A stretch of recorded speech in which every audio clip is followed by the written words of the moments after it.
జర్నలిస్టుల అరెస్ట్ చూడు, ఈ మహిళా జర్నలిస్టులు అరెస్ట్ చేస్తారా? ఎంత బాధాకరం చూడు. మహిళా జర్నలిస్టులైన ఉగ్రవాదులా? జర్నలిస్టులు అంటేనైనా ఉగ్రవాదులా? పాకిస్తాన్ చాలా ఉరికిపడ్డరా? మేము మంచి సందర్భంలో మంచిగా రాయాలి, మీకోసం భజన చేయాలి, మీకోసం గొప్పగా రాయాలి. అప్పుడు రాసినప్పుడు భుజం మీద ఎత్తుకుంటారు.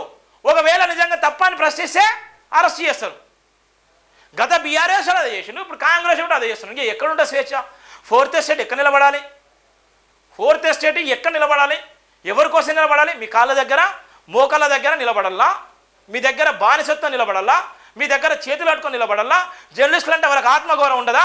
జర్నలిస్టులు అంటే ప్రభుత్వానికి ప్రజలకు వారధిగా ఉండే వాళ్ళే జర్నలిస్టులు ప్రజలకు ఎప్పుడు కూడా సమానం చెప్పాలి.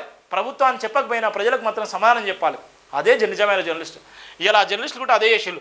ఓ రైతు బంధు అడిగిన వీడియో పోస్ట్ చేశారని నేపం. Senior journalist Revathi reporter Tanvi యాదవ్పై కేసు. తెల్లవారుజాము 4 గంటలకే ఇండ్లపై పోలీసులు దాడులు. కుటుంబ సభ్యుల సెల్ ఫోన్లు ల్యాప్టాప్లు స్వాధీనం. 14 రోజుల పాటు రిమాండ్ విధించిన నాంపల్లి కోర్టు. చంచల్గూడ జైలుకు తరలింపు. కేటీఆర్ ఖండన. ఇదేం అరెస్టు? విచారణాధికారి జడ్జి షాకోజు సర్కార్ తీరును తప్పుపట్టిన ఏటాల్లో గిల్డ్. చూడు గిట్లా ఉన్నారు పాపం. వాళ్ళు చేసిన మోసం ఏంది? వాళ్ళైనా నిజంగా దోపిడీ చేసిల్లా, లేకపోతే వచ్చి బ్లాక్ మెయిల్ చేసిల్లా, లేకపోతే ఇంకేమైనా చేసిల్లా?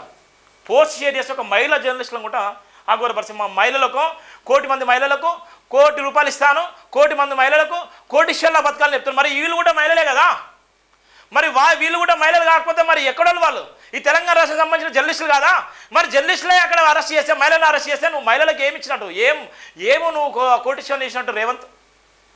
ఏం గొప్ప చేసినట్టు నువ్వు? ఒక మహిళా జర్నలిస్టులను కూడా ఆడపిల్లలను చూడకుండా కూడా అరెస్ట్ చేసి 14 రోజులు నువ్వు జైలుకు పంపిస్తున్నావు. నీ ప్రభుత్వం ఏందో ఇప్పుడు అర్థమైపోయింది.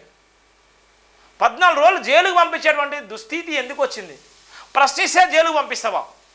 ప్రశ్నిస్తే జైలుకు పంపిస్తా అనుకుంటే ఇక రేపొద్దున ఒక లిస్టులు మొత్తం తయారు చేసుకోవాలి. ఇక 1000 మంది అవుతున్నారా, 2000 మంది అవుతున్నారా, 3000 మంది అవుతున్నారా, 500 మంది అవుతున్నారా, వాళ్ళందరినీ కూడా జైల్లో పంపించాలి. ఇక జైలు ఇంకో కొత్త కట్టుకోవాలి. ఇదేం పరిపాలన? ప్రశ్నించినందుకు జైలు వేస్తారు, ప్రశ్నిస్తే జైలు వేస్తారంటే ఇక ఇలా మహిళలకు ఇచ్చేటువంటి గౌరవం ఇదేనా? మహిళా జర్నలిస్ట్ అరెస్ట్ చేస్తే మహిళలు కోటీశ్వర్లు వేస్తారట.